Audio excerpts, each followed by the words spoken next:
Hello everyone, स्वागत है आप सभी का स्टेप टू सक्सेस क्लासेस में।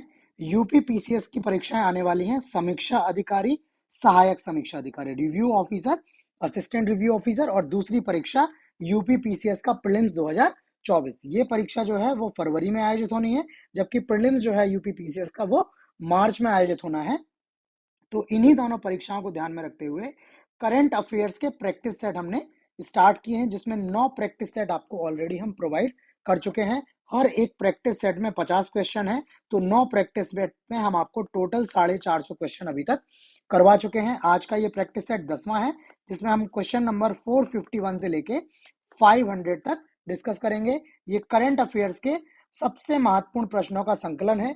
इनको जो पास्ट एग्जाम्स रहे हैं उनके एक्सपीरियंस के बेसिस पे इन क्वेश्चंस को और इनके क्वेश्चंस के साथ डिटेल्स को डिजाइन किया गया है, ताकि क्वेश्चन जो है या क्वेश्चन की डिटेल है उसके बाहर क्वेश्चन आपका ना जाए। तो जो लोग करंट अफेयर्स की तैयारी ऑलरेडी कर चुके हैं वो इन वीडियोस के माध्यम से रिवीजन कर सकते हैं, और जिनकी तैयारी करंट अफेयर्स की संभव नहीं हो पाई है या उतनी पक्की नहीं है, वो इन वीडियोस के माध्यम से अपनी करंट अफेयर्स की संपूर्ण तैयारी भी कर सकते हैं। इसके साथ ही इन्हीं परीक्षाओं के लिए यूपी पीसीएस के chapter wise MCQ, Indian polity के चैप्टर वाइज एमसीक्यू और सामान्य अध्ययन के प्रैक्टिस सेट्स अवेलेबल हैं। ये भी वैसे क्वेश्चन हैं जो या तो आयोग द्वारा अभी तक पूछे गए हैं, बार बार पूछे जाते रहे हैं, या जिनकी आने की संभावना है, वैसे क्वेश्चंस का ये कंपाइलेशन है। ठीक, तो स्टार्ट करते हैं आज के अपने प्रैक्टिस सेट के पहले क्वेश्चन, जो इस सीरीज का 451वां क्वेश्चन है।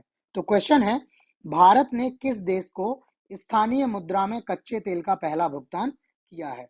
ऑप्शन है रूस, अमेरिका, इराक और संयुक्त अरब अमीरात। तो इसका जो सही जवाब है ऑप्शन डी है। ये भारत ने संयुक्त अरब अमीरात को अपने कच्चे तेल का जो भुगतान किया हुआ है वो स्थानीय मुद्रा भारतीय रुपए में किया हुआ है। ये भारत और संयुक्त अरब अमीरात के बीच में एक समझौता हुआ है, जिसमें दोनों देश अपनी अपनी स्थानीय मुद्राओं में क्या करेंगे, द्विपक्षीय व्यापार में पेमेंट करेंगे। अगर इस पर्टिकुलर पेमेंट की बात की जाए तो इंडियन ऑयल कॉरपोरेशन आईओसीए ने Abu Dhabi national oil company से खरीदे गए 10 लाख बैरल तेल के लिए रुपए में भुगतान किया हुआ है। भारतीय जो करेंसी है रुपए, उसमें भुगतान किया है। वो है नीरज चोपड़ा विश्व एथलेटिक्स चैंपियनशिप में कितने मीटर थ्रो, जेवलिन ये फेंकते हैं, भाला फेंकते हैं, करके स्वर्ण जीतने वाले पहले भारतीय बने हैं? ठीक है, ऑप्शन है 87.23 मीटर, 87.94 मीटर, 88.17 मीटर और 88.46 मीटर। तो इसका जो सही जवाब ऑप्शन सी है। ये नीरज चोपड़ा ने कुल 88.17 मीटर की दूरी पर जेवलिन फेंककर विश्व एथलेटिक्स चैंपियनशिप में इन्होंने स्वर्ण पदक जीता हुआ है। ये चैंपियनशिप जो हुई है वो हंगरी के बुडापेस्ट में आयोजित हुई है, 28 अगस्त को आयोजित हुई है। ठीक है, और इसमें स्वर्ण पदक जीतने वाले जो हैं ये पहले भारतीय एथलीट बन गए हैं, नीरज चोपड़ा। ठीक है, और इन्होंने तो 88.17 मीटर थ्रो करके स्वर्ण पदक जीता है, जबकि पाकिस्तान के अरशद नदीम जो हैं, जिनसे लगातार नीरज चोपड़ा का कंपटीशन रहता है, काफी फ्रेंडली बिहेवियर है इन लोगों का एक दूसरे को लेकर, ठीक है, और काफी कॉम्पिटिटिवनेस भी है, तो इन्होंने क्या किया है, रजत पदक इसमें जीता हुआ है, दूसरे स्थान पर रहे हैं। नीरज चोपड़ा ने इनको हराकर पहला स्थान जीता है। अगला क्वेश्चन है, लघु सिंचाई एमआई योजनाओं पर छठी जनगणना रिपोर्ट के अनुसार सबसे अधिक लघु सिंचाई परियोजनाएं चलाने वाला राज्य है? ऑप्शन है महाराष्ट्र, मध्य प्रदेश, उत्तर प्रदेश और तमिलनाडु। तो सही जवाब ऑप्शन सी है इसका। उत्तर प्रदेश जो है वो सबसे अधिक लघु सिंचाई योजनाएं जो है वो चलाने वाला राज्य है।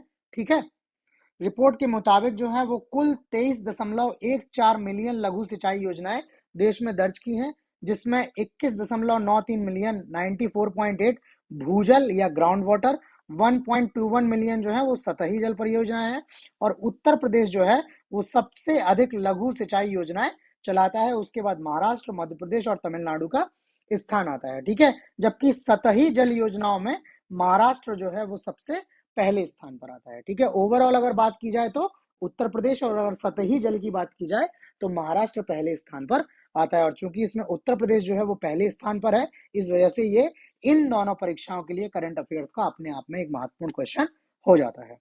अगला क्वेश्चन, दुनिया की पहली 100% एथेनॉल आधारित कार कहां लॉन्च की गई है? ऑप्शन है अमेरिका, भारत, चीन और जापान। तो सही जवाब ऑप्शन बी भारत है। भारत में सबसे पहली 100% एथेनॉल बेस्ड कार जो है लॉन्च की है।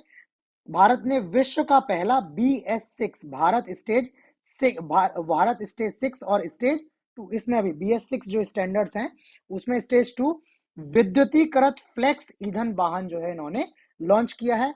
ये फ्लेक्स फ्यूल जो है एक ऐसी तकनीकी है जो इंजन को 20% से अधिक एथेनॉल मिश्रित पेट्रोल या गैसोलीन का उपयोग करने की अनुमति देती है। ठीक है, उसका उद्देश्य जो है वो क्या है, कार्बन फुटप्रिंट्स को कम करना और पारंपरिक ईंधन स्रोतों पर भारत की निर्भरता को कम करना है। ठीक है, बाकी भारत का जो एथेनॉल सम्मिश्रण कार्यक्रम है उसका लक्ष्य है कि वर्ष 2025-26 तक पेट्रोल में एथेनॉल का 20% मिश्रण प्राप्त करना है। ठीक है, कि आप जो पेट्रोल का 1 लीटर हो उसमें 800 मिलीलीटर जो हो वो पेट्रोल हो और 200 मिलीलीटर जो हो वो एथेनॉल हो। ये लक्ष्य जो है भारत 2025-26 तक प्राप्त करना चाहता है। अभी भारत ऑलरेडी क्या है, पेट्रोल में 10% एथेनॉल का मिश्रण करता है। ये लक्ष्य भारत ऑलरेडी प्राप्त कर चुका है।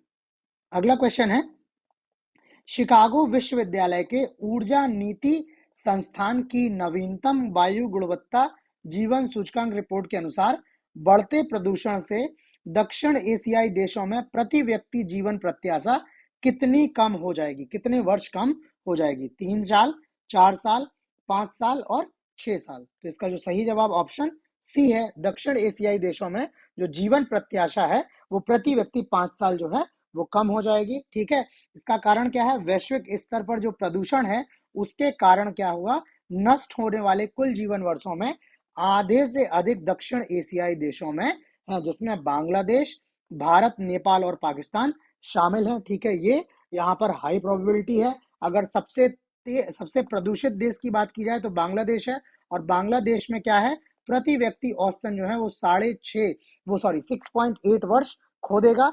जबकि नई दिल्ली अगर बात की जाए तो नई दिल्ली औसत जीवन काल 10 वर्ष से अधिक कम हो जाएगा। मतलब जो ग्लोबल एवरेज है वो नई दिल्ली में 10 वर्ष से अधिक कम हो जाएगा प्रदूषण के कारण। तो आप इससे समझ सकते हैं कि प्रदूषण जो है वो कितनी बड़ी समस्या है। ठीक है, अगला क्वेश्चन, भारत का पहला AI स्कूल, आर्टिफिशियल इंटेलिजेंस या कृत्रिम बुद्धिमत्ता स्कूल कहाँ लॉन्च किया गया है? ऑप्शन है गुजरात, महाराष्ट्र, केरल और कर्नाटक। तो सही जवाब ऑप्शन सी केरल। भारत का पहला जो AI स्कूल है वो केरल में, और इस स्कूल का नाम है शांतिगिरी विद्या भवन। ठीक है, और हो सकता है इसको आपको शांतिगिरी विद्या भवन भी सुनने को मिले। तो ये स्कूल जो है ये पहला स्कूल है जो आर्टिफिशियल इंटेलिजेंस प्रौद्योगिकी का उपयोग करेगा।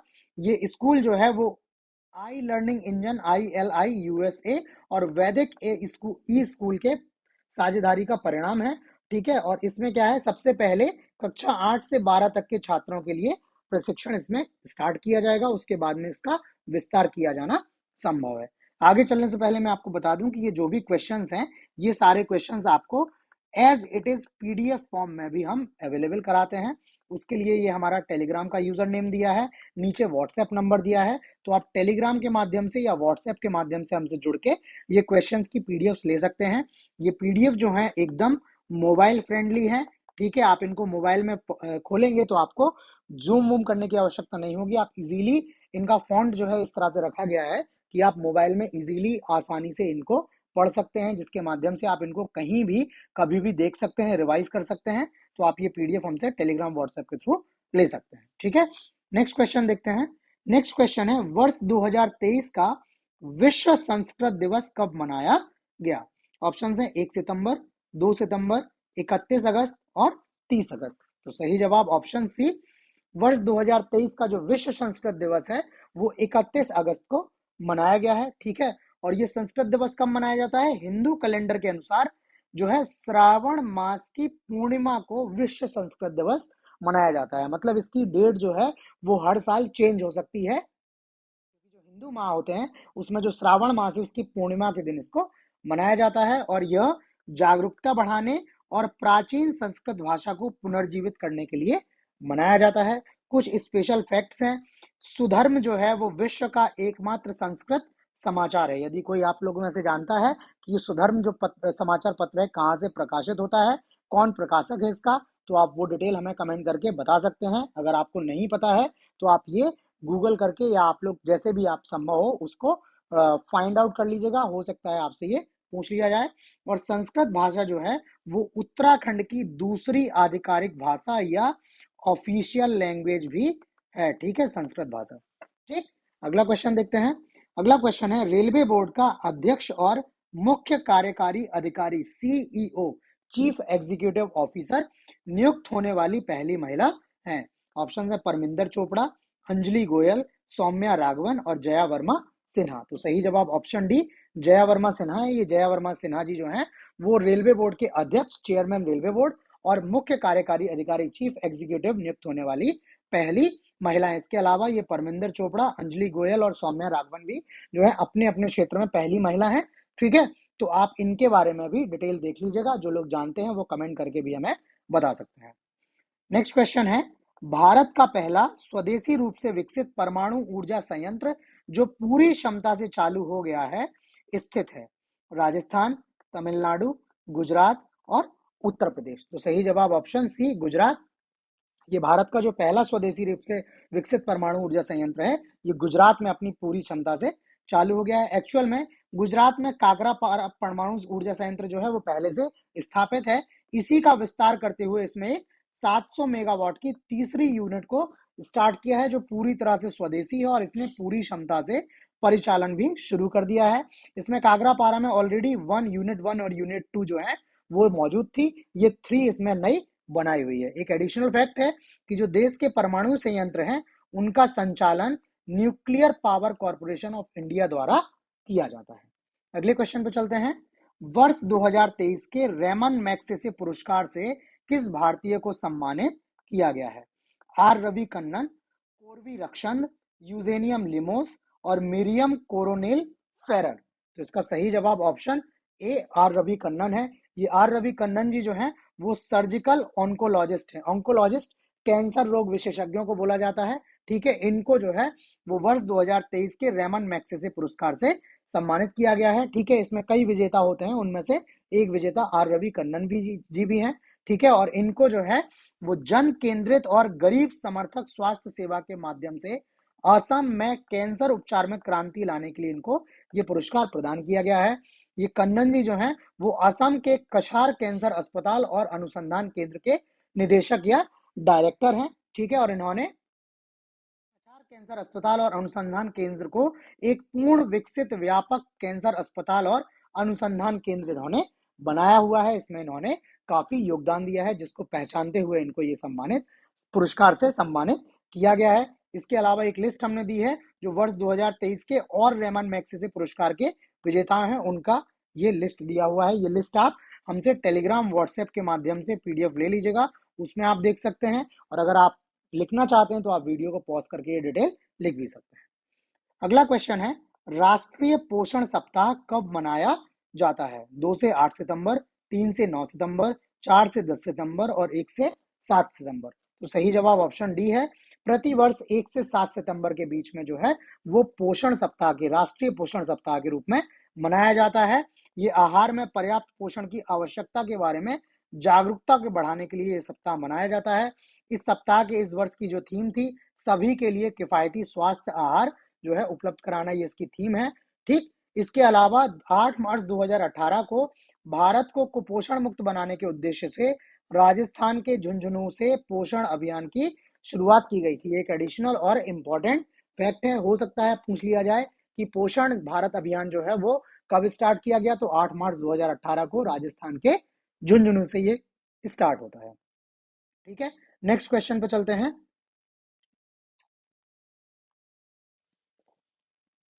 नेक्स्ट क्वेश्चन है, अंतरराष्ट्रीय एरोस्पेस सम्मेलन 2023 का उद्घाटन कहाँ किया गया है? ऑप्शन है नई दिल्ली, मध्य प्रदेश, उत्तर प्रदेश और महाराष्ट्र। तो इसका सही जवाब ऑप्शन बी है। ये अंतरराष्ट्रीय एरोस्पेस सम्मेलन 2023 का उद्घाटन मध्य प्रदेश और मध्य प्रदेश में ग्वालियर में आयोजन हुआ। 1 और 2 सितंबर 2023 के बीच में इसका आयोजन किया गया। ठीक है, ये आयोजन अंतरराष्ट्रीय एयरपोर्ट सम्मेलन एरोस्पेस क्षेत्र में G20 की एक पहल के रूप में भी इसका आयोजन हुआ है। बाकी डिटेल्स आप पीडीएफ लेके या वीडियो पॉज करके लिख सकते हैं। हम नेक्स्ट क्वेश्चन पे चलते हैं।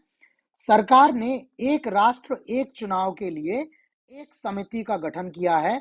इस समिति के अध्यक्ष हैं अमित शाह, अधीर रंजन चौधरी, हरीश साल्वे और रामनाथ कोविंद। तो इसका सही जवाब ऑप्शन डी है। जो भारत के पूर्व राष्ट्रपति हैं रामनाथ कोविंद जी, ठीक है, इनको इस समिति का अध्यक्ष बनाया गया है। इसके अलावा इस कमेटी में क्या है, जो है 8 लोग और हैं, ठीक है, जिसमें अमित शाह, अधीर रंजन चौधरी, हरीश साल्वे जी भी शामिल हैं। इसके अलावा जो और लोग हैं 8 लोग, उनके नाम भी यहाँ पर लिखे हुए हैं। एक एडिशनल फैक्ट इसी के लिए रिगार्डिंग है कि जो 21वां विधि आयोग है, जिसकी अध्यक्षता न्यायमूर्ति वी.एस. चौहान ने की थी, उन्होंने भी एक राष्ट्र एक चुनाव के विचार की सिफारिश की थी। तो हो सकता है ये आपसे पूछ लिया जाए। और एक राष्ट्र एक चुनाव क्या है, तो इसका उद्देश्य जो है वो लोकसभा और सभी राज्य विधानसभाओं के चुनावों को एक साथ या एक टाइम पीरियड में कराना है। ठीक है, सरकार चाहती है कि लोकसभा के चुनाव और विधानसभाओं के चुनाव भी जो है एक साथ हो जाए। ठीक है, तो उसके लिए एक समिति बनाई हुई थी जिसके अध्यक्ष रामनाथ कोविंद जी। अगला क्वेश्चन है, अंतरराष्ट्रीय क्रिकेट खेलने के लिए चयनित होने वाली पहली ट्रांसजेंडर डेनियल मैकगेही किस देश की महिला टीम से खेलेंगी? ऑप्शन है ऑस्ट्रेलिया, इंग्लैंड, कनाडा और न्यूजीलैंड। तो सही जवाब ऑप्शन सी कनाडा है। ठीक है, ये डेनियल मैकगेही जो है वो कनाडा की टीम से खेलने वाली है और ये दुनिया की क्या है, पहली ट्रांसजेंडर आईसीसी क्रिकेट खेलने वाली पहली ट्रांसजेंडर महिला है। ठीक है, जो भी आईसीसी की पात्रता मानदंड है उनको इन्होंने पूरा किया है और जो मानदंड है वो लिखे हैं कि ट्रांस महिलाओं के सीरम में, जो ब्लड सीरम है उसमें टेस्टोस्टेरोन की जो सांद्रता या कंसंट्रेशन है वो कम से कम 12 महीने तक लगातार 5 nmol पर एल नैनोमोल प्रति लीटर से कम होनी चाहिए। यदि इतनी सांद्रता रहती है तो वो महिला क्या है, महिला क्रिकेट टीम से ट्रांसजेंडर खिलाड़ी खेल सकते हैं। ठीक, नेक्स्ट क्वेश्चन देख लेते हैं।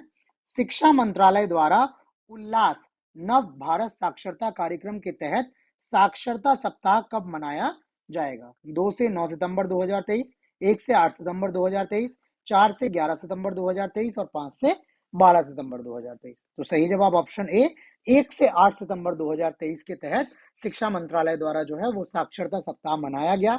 ठीक है, अंतरराष्ट्रीय साक्षरता दिवस की अगर बात करें तो ये 8 सितंबर को प्रतिवर्ष मनाया जाता है।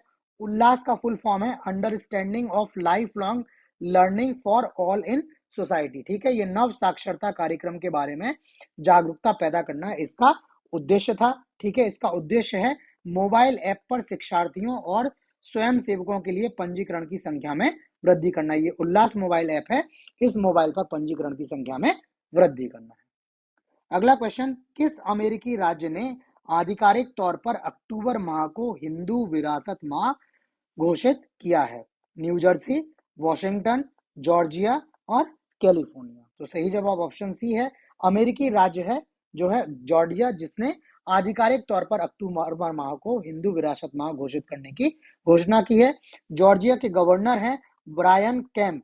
इन्होंने जॉर्जिया में रहने वाले हिंदू अमेरिकी समुदाय के बहुमूल्य योगदान को पहचानने और उसकी सराहना करने के लिए अक्टूबर माह को हिंदू विरासत माह घोषित किया है। इसके पहले भी वर्ष 2023 अप्रैल में जॉर्जिया जो है वो हिंदू फोबिया की निंदा करने वाला प्रस्ताव पारित करने वाला पहला अमेरिकी राज्य बना था। ठीक है, तो ये दोनों डिटेल जॉर्जिया के रिगार्डिंग हुई।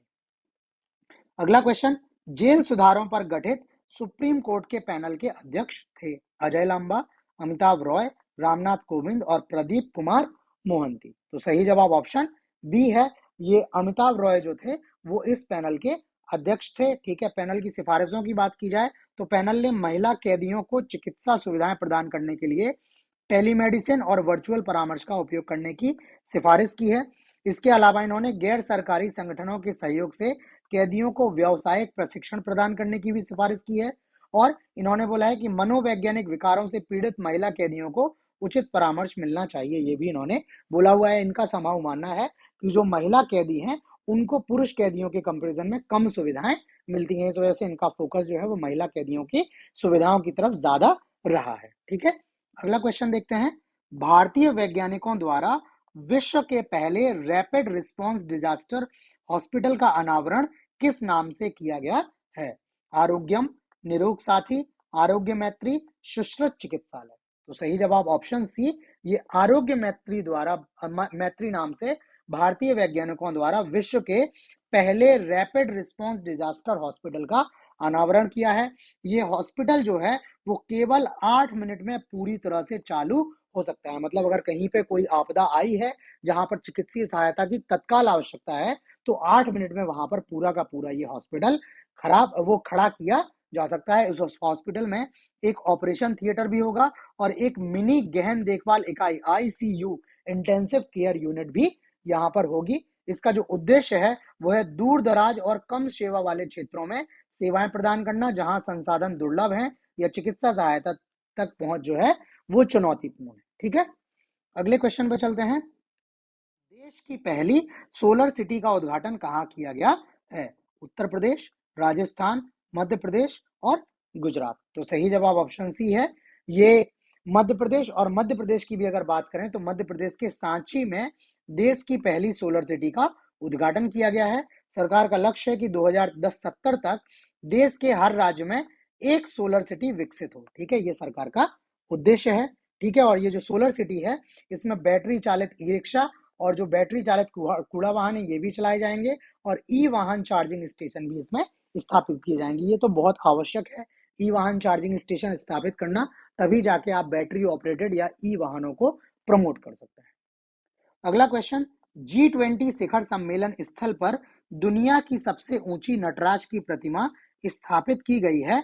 इस प्रतिमा की ऊंचाई है, ऑप्शन है 26 फीट, 27 फीट, 28 फीट और 29 फीट। तो सही जवाब ऑप्शन बी 27 फीट है। ये जो नटराज की मूर्ति स्थापित की गई है इसकी ऊंचाई 27 फीट है और ये मूर्ति जो है वो अष्ट धातु की है। पारंपरिक ढलाई विधियों द्वारा इसका निर्माण किया है और इसको स्वामी मलाई के पारंपरिक स्थापतियों द्वारा बनाया गया है। ठीक है, ये तमिलनाडु के तंजावर के स्थापति हैं, इनका नाम है राधा कृष्णन स्थापई और उनकी टीम ने इसको बनाया हुआ है। ये जो कला है इसको चोल वंश के तहत शुरू किया गया था। थोड़ी सी डिटेल इसमें नटराज मूर्ति के रूप में, नटराज मूर्ति की भी है। नटराज के रूप में शिव की नृत्य मूर्ति जो है वो मुख्य रूप से चोल काल के दौरान विकसित हुई थी। इसमें शिव को नृत्य और नाटकीय कला के स्वामी के रूप में दर्शाया जाता है। ये पूछा जाता है क्वेश्चन, पूछा जाता है कि नटराज मूर्ति कला में शिव को किस रूप में दिखाया जाता है? तो शिव को नृत्य और नाटकीय कला के स्वामी के रूप में दिखाया जाता है। शिव की मूर्ति एक प्रभामंडल अग्नि के घेरे से घिरी हुई है, चारों ओर एक अग्नि का घेरा बना हुआ है और शिव का जो दाहिना हाथ है वो अभय मुद्रा है। अभय मुद्रा को दान की मुद्रा बोलते हैं। ठीक है, तो ये शिव का जो दाहिना हाथ है वो अभय मुद्रा में। ये क्वेश्चन भी पूछा जाता है, ठीक है, कि नटराज प्रतिमा में शिव का जो दाहिना हाथ है वो किस मुद्रा में? तो अभय मुद्रा में है।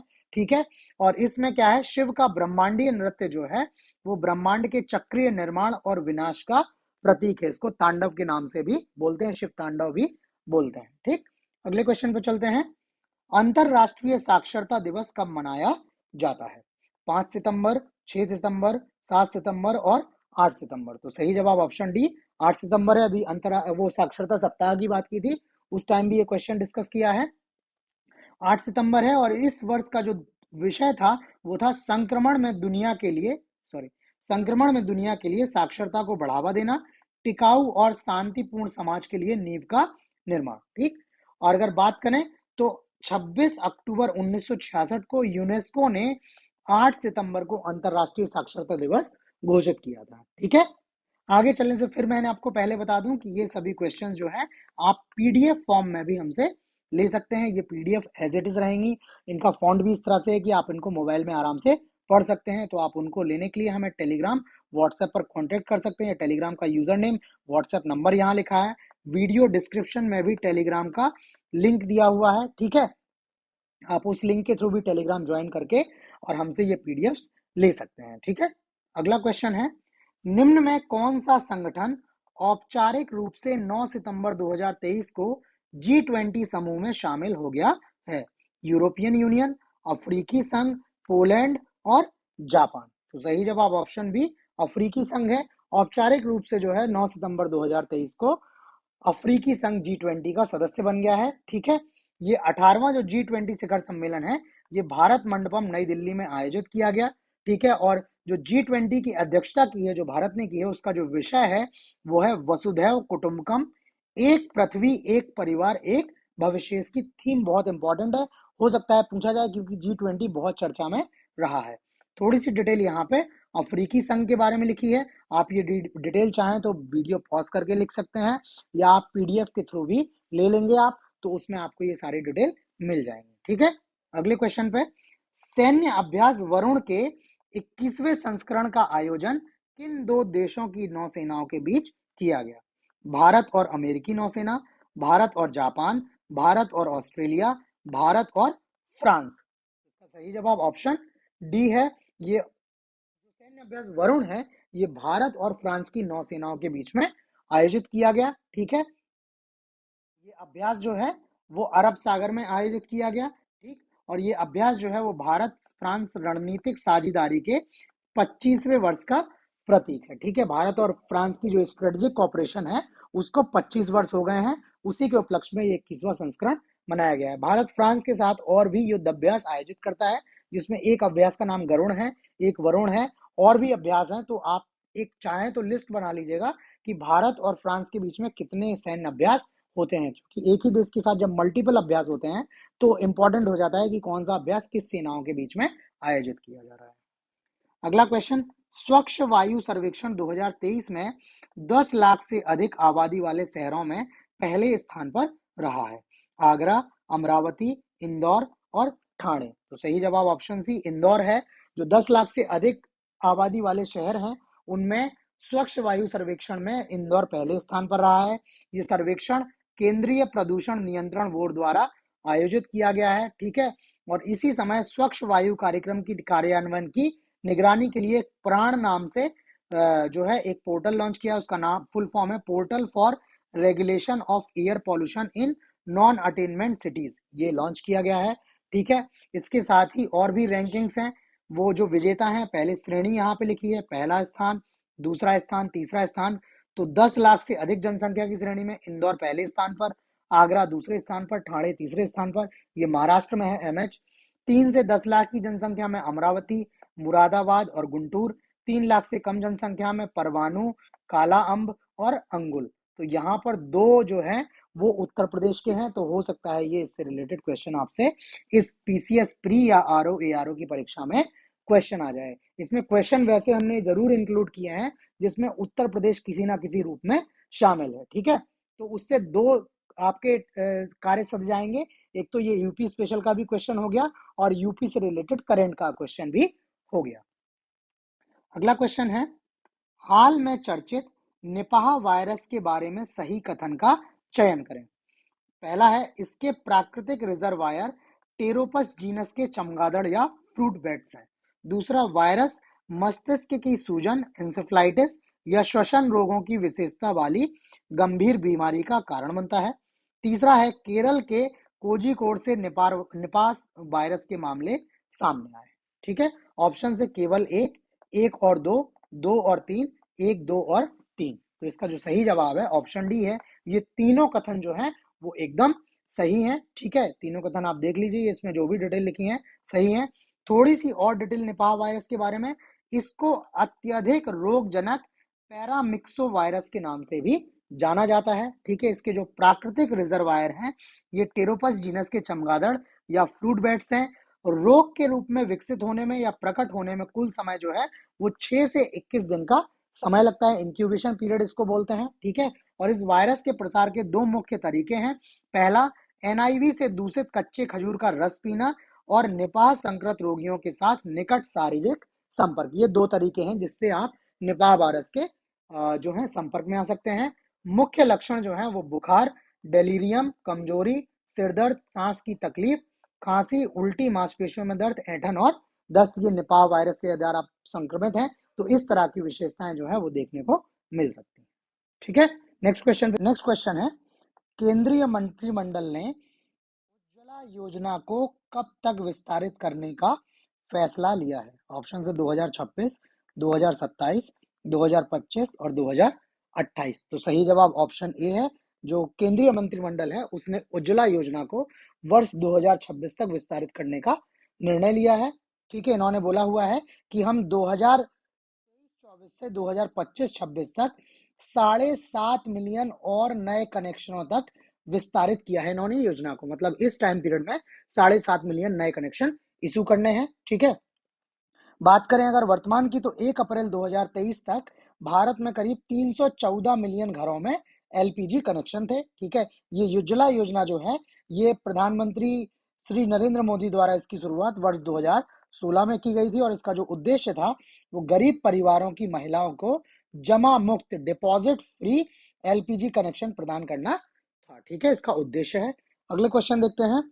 भारत अंतरराष्ट्रीय स्तर पर मान्यता प्राप्त international organization for legal metrology OIML प्रमाण पत्र जारी करने वाला दुनिया का कौन सा देश बन गया है? ऑप्शन है 10वां देश, 11वां देश, 13वां देश और 15वां देश। तो इसका जो सही जवाब है ऑप्शन सी है। भारत जो OIML मान्यता प्राप्त जो है वो OIML सर्टिफिकेट जो जारी करने वाला विश्व का 13वां देश बन गया है। ठीक है, भारत क्या कर सकता है, आप कहीं भी वजन और वेट और माप उपकरण बेचने के लिए ये OIML प्रमाण पत्र जारी कर सकता है। ठीक है, भारत क्या है, अब उन विशिष्ट देशों के समूह का हिस्सा बन गया है जिनके पास अभी तक ये सर्टिफिकेट जारी करने का जो था अधिकार था। जैसे देशों के नाम है ऑस्ट्रेलिया, स्विट्जरलैंड, चीन, चेक गणराज्य, जर्मनी, ये बाकी नाम लिखे हुए हैं। ठीक है, और ये जो सर्टिफिकेट है वो उपभोक्ता मामलों के विभाग या डिपार्टमेंट ऑफ कंज्यूमर अफेयर्स द्वारा ये सर्टिफिकेट इशू किए जाएंगे। ठीक है, अगला क्वेश्चन देखते हैं। अंतरराष्ट्रीय लोकतंत्र दिवस कब मनाया जाता है? ऑप्शन है 14 सितंबर, 15 सितंबर, 16 सितंबर और 17 सितंबर। तो सही जवाब ऑप्शन बी, प्रतिवर्ष 15 सितंबर को अंतरराष्ट्रीय लोकतंत्र दिवस के रूप में मनाया जाता है। पहली बार ये वर्ष 2008 में मनाया गया था और तब से ये लगातार प्रतिवर्ष मनाया जाता है। इस वर्ष जो विषय है, उसका थीम है, वह है अगली पीढ़ी को सशक्त बनाना। ये जो है इसका थीम है या विषय है। नेक्स्ट क्वेश्चन, ओजोन परत के संरक्षण के लिए अंतरराष्ट्रीय दिवस या विश्व ओजोन दिवस कब मनाया जाता है? ऑप्शन है 14 सितंबर, 15 सितंबर, 16 सितंबर और 17 सितंबर। तो सही जवाब ऑप्शन सी 16 सितंबर है।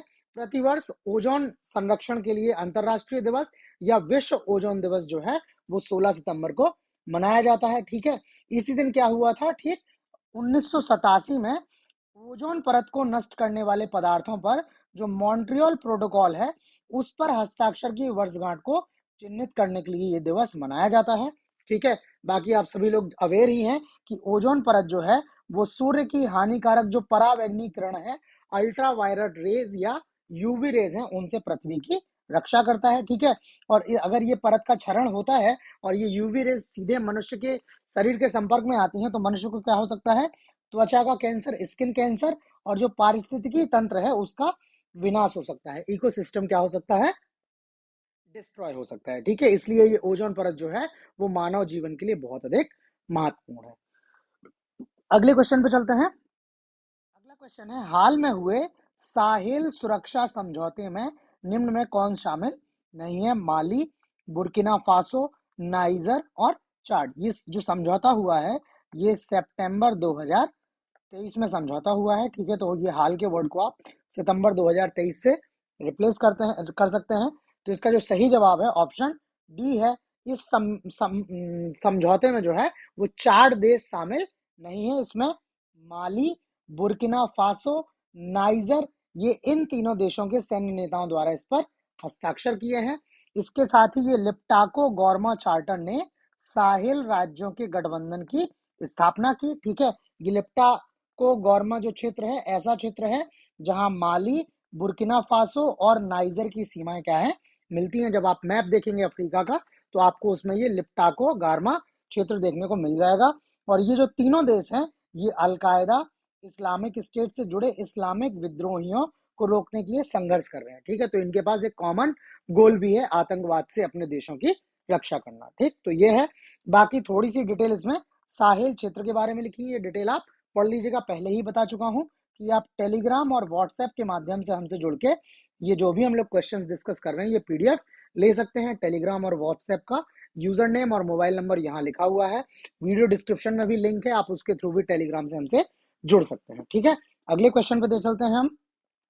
अगला क्वेश्चन है, भारतीय क्रिकेट टीम ने एशिया कप 2023 का खिताब किस टीम को हराकर जीता है? पाकिस्तान, श्रीलंका, बांग्लादेश और अफगानिस्तान। तो इसका जो सही जवाब है ऑप्शन बी है, भारत ने फाइनल मुकाबले में श्रीलंका को हराकर ये एशिया कप 2023 का खिताब जीत लिया है। ये फाइनल जो हुआ था ये कोलंबो में आयोजित हुआ था और इसमें भारत ने श्रीलंका को 10 विकेट से हराकर ये खिताब जीता है। और खिताब जीतने के साथ भारत का ये 8वां एशिया कप खिताब है, मतलब 7 बार एशिया कप ऑलरेडी भारत जीत चुका था, ये 8वीं बार जीता है। इस पुरस्कार में जो विशिष्ट पुरस्कार है, पहला है मैन ऑफ द मैच, ये मोहम्मद सिराज को दिया है। मैन ऑफ द सीरीज जो रहे हैं वो कुलदीप यादव रहे हैं। और मैच का जो सर्वश्रेष्ठ कैच है, जो फाइनल मैच था उसका जो सर्वश्रेष्ठ कैच है वो रविंद्र जडेजा ने लिया हुआ है। ठीक है, अगला क्वेश्चन देखते हैं।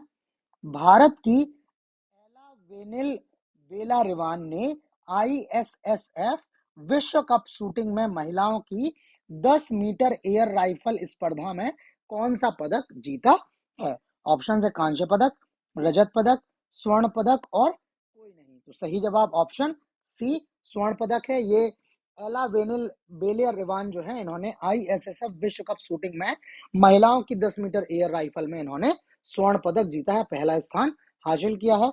ये जो प्रतियोगिता हुई ये ब्राजील के रियो डी जेनेरियो में प्रतियोगिता आयोजित हुई थी, जिसमें इन्होंने फ्रांस की ओशियाने मुलर को हराकर ये पदक जीता है। ठीक है, और अगर इनके व्यक्तिगत पदक की बात की जाए विश्व कप पदक की, तो ये इनका दूसरा पदक है। इससे पहले इन्होंने 2019 में रियो में 10 मीटर एयर राइफल में स्वर्ण पदक जीता था। ठीक है, तो ये एडिशनल आपके लिए डिटेल हो गई।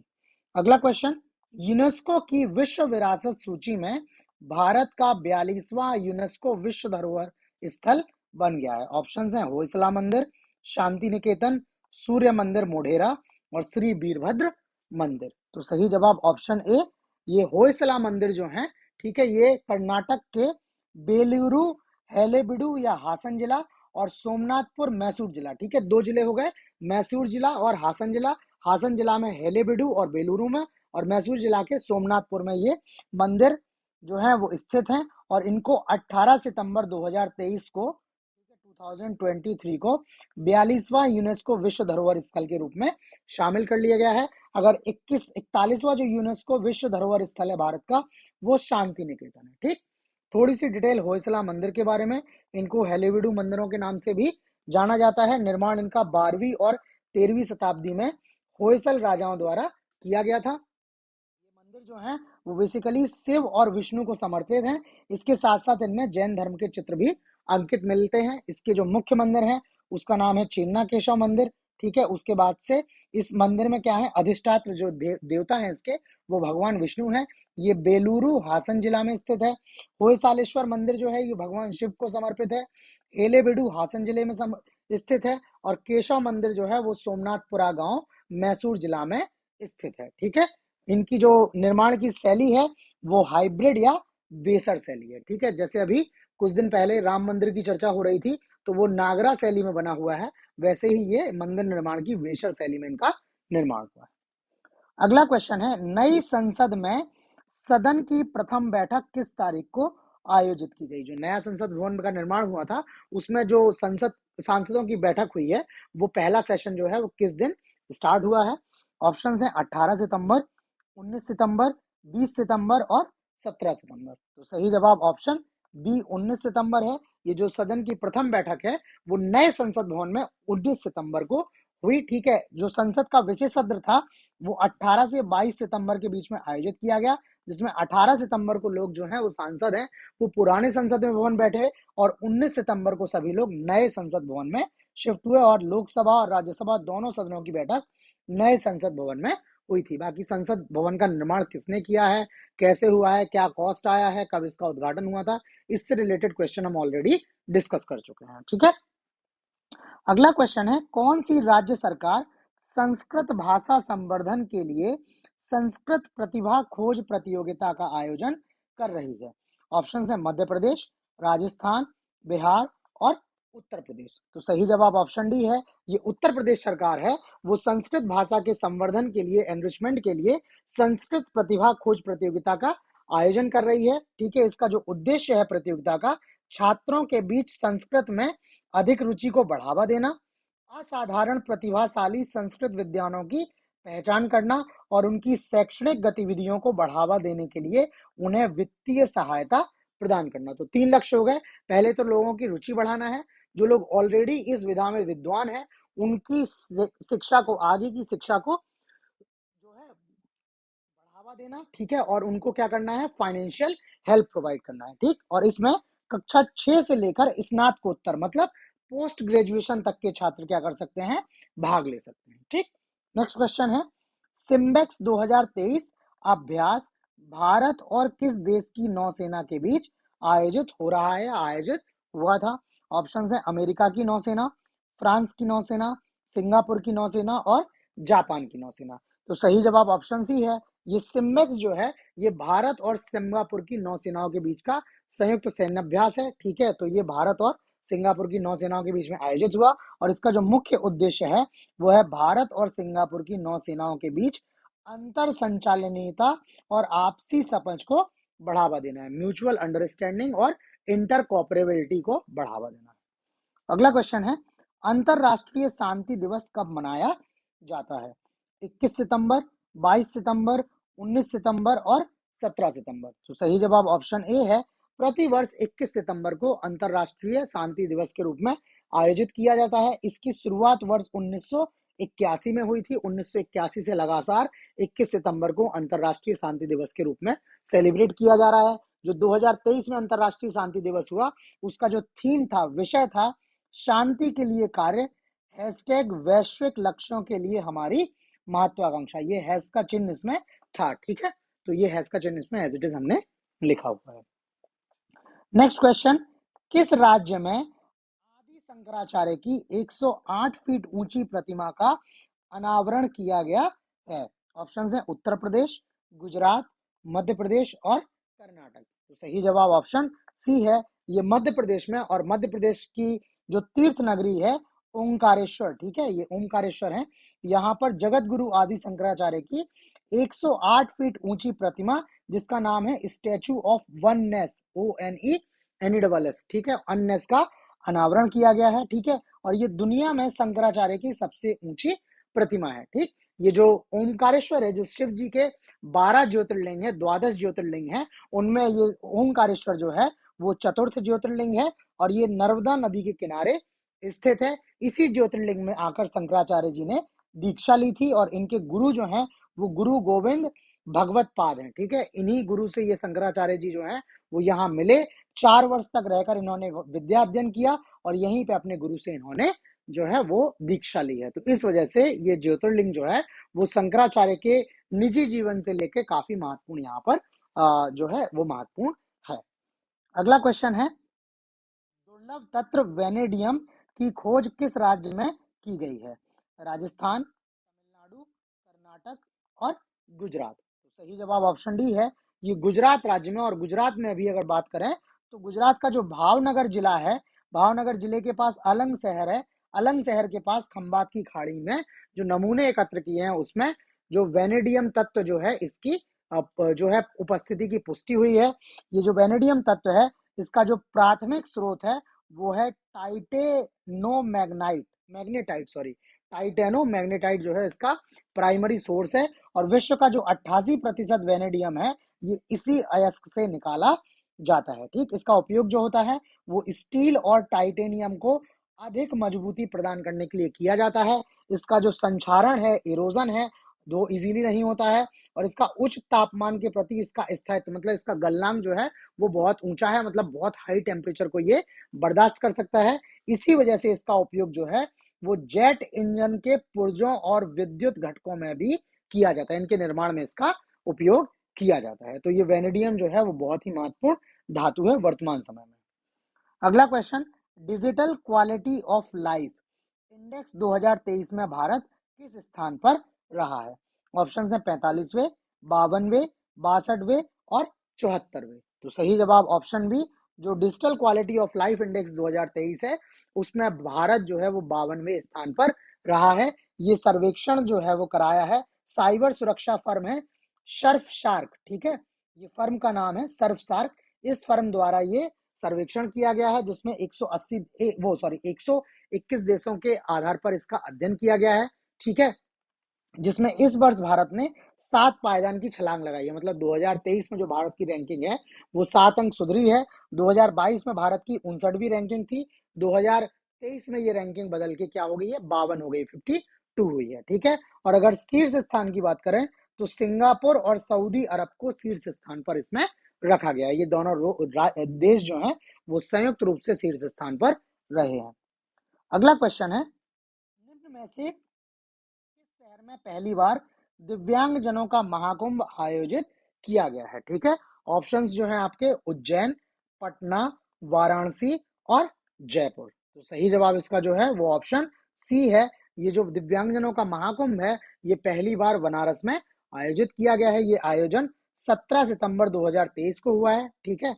और इसका जो आयोजन का उद्देश्य है वो है दिव्यांगजनों के सशक्तिकरण, एम्पावरमेंट के लिए जागरूकता, अवेयरनेस पैदा करना और इनको एक मंच प्रदान करना ताकि इनके बारे में चर्चा हो सके, ये जो समस्याएं जो फेस करते हैं उनके लिए समाधान उपलब्ध कराए जा सके, ठीक। ये कार्यक्रम का जो आयोजन है वो राष्ट्रीय विकलांग वित्त और विकास निगम NDFDC द्वारा किया गया था, ठीक है। तो ये बनारस में पहली दफा आयोजन हुआ है। और ये जो करंट के वीडियो हम लोग रिकॉर्ड कर रहे हैं ये यूपीपीसीएस की प्रीलिम्स और RO ARO को ध्यान में रखते हुए कर रहे हैं। और ये आयोजन बनारस में हुआ है, पहली बार हुआ है। दिव्यांगजनों पर भारत सरकार का और उत्तर प्रदेश सरकार दोनों सरकारों का विशेष ध्यान है। तो इस तरह से ये क्वेश्चन आपकी परीक्षा के लिए महत्वपूर्ण हो जाता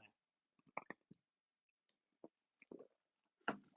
नेक्स्ट क्वेश्चन जो है, वर्ष 2023 विश्व कुश्ती चैंपियनशिप में भारतीय पहलवान अंतिम पंघाल ने किस वर्ग में कांस्य पदक जीता है, ठीक है।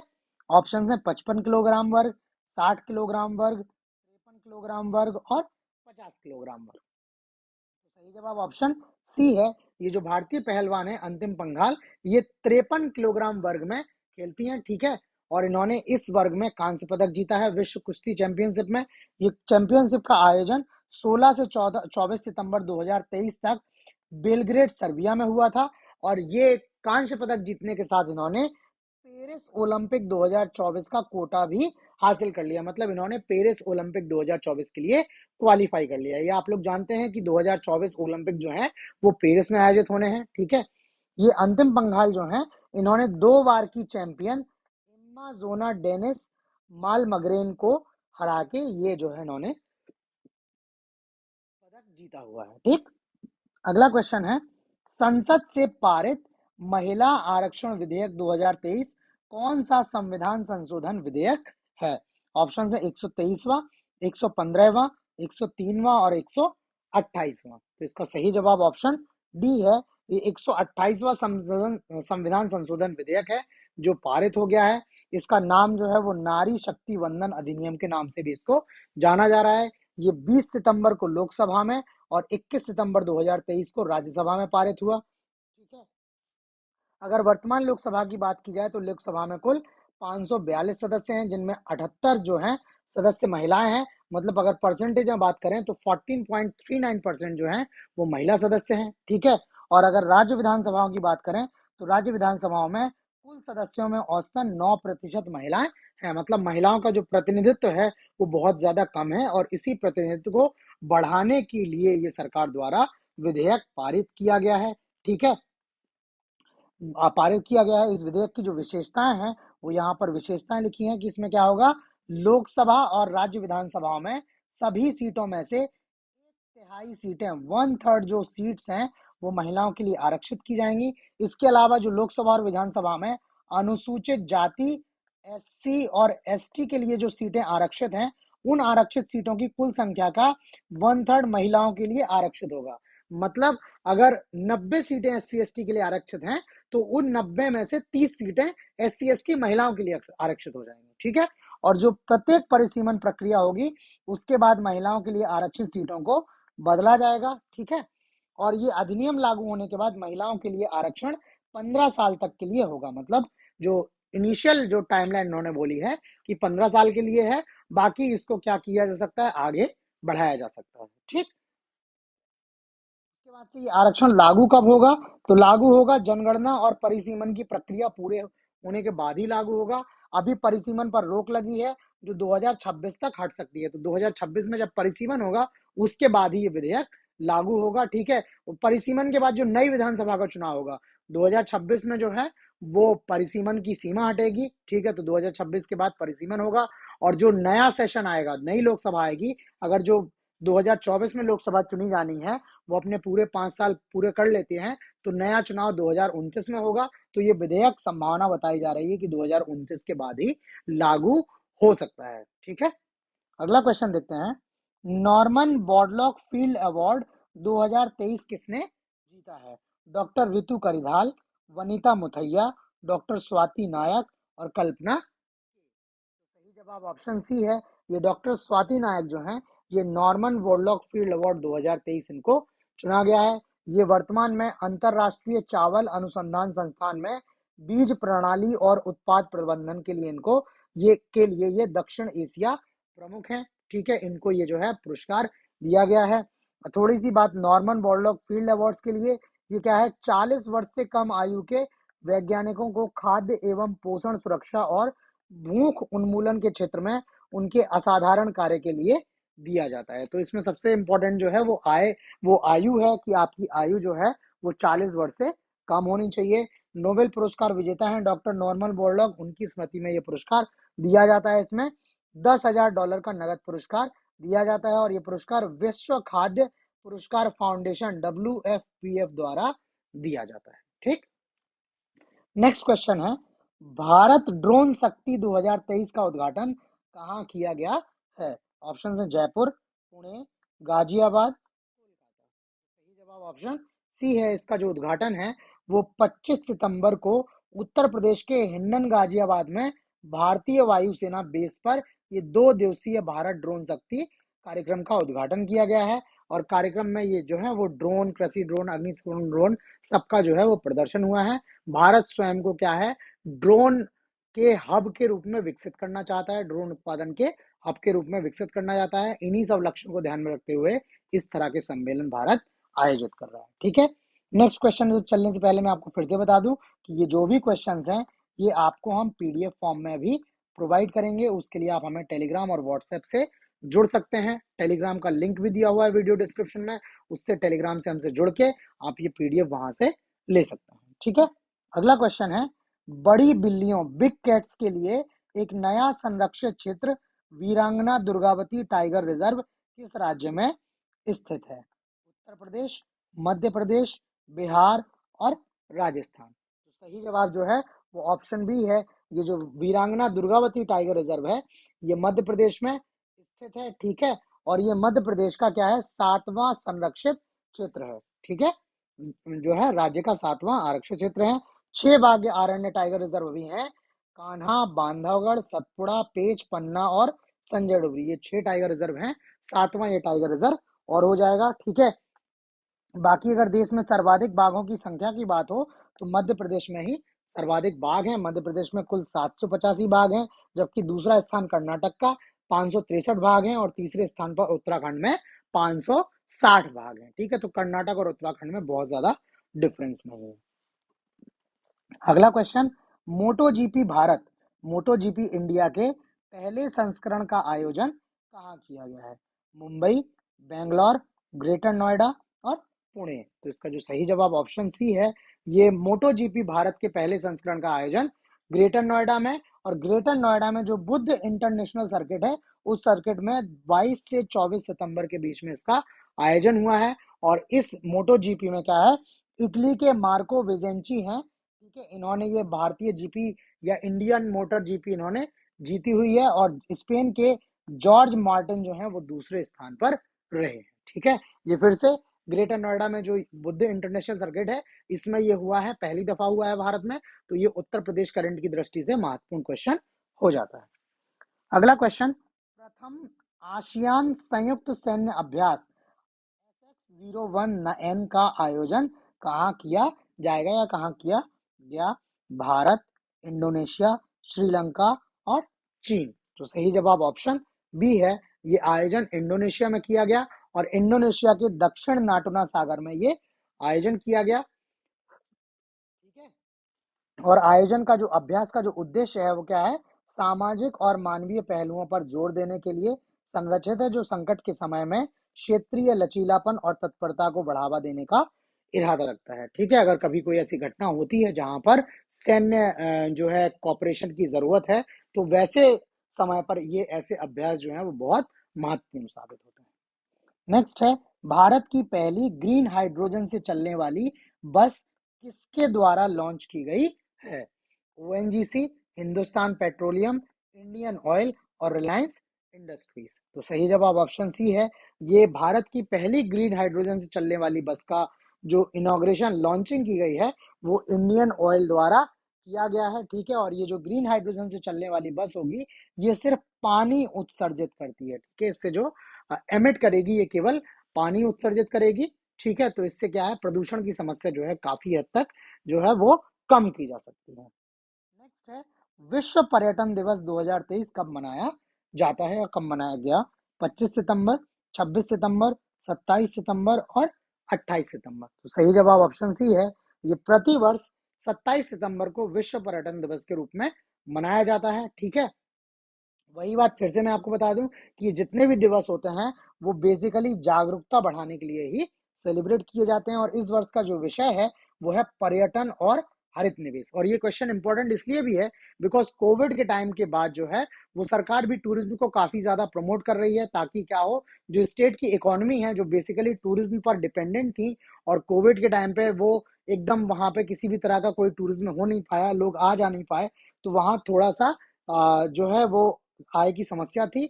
इन्हीं सबको ध्यान में रखते हुए सरकार भी क्या कर रही है, टूरिज्म को काफी बढ़ावा दे रही है। इस वजह से ये जो टूरिज्म डे है या पर्यटन दिवस है वो महत्वपूर्ण हो जाता है। ठीक। तो ये जो हम लोग करंट अफेयर्स की जो प्रैक्टिस सेट्स की सीरीज की थी उसका ये 10वां वीडियो यहाँ कंप्लीट हो गया। आपके टोटल 500 क्वेश्चंस यहाँ पर कंप्लीट हो गए हैं। अभी और भी वीडियो आएंगे। ठीक है।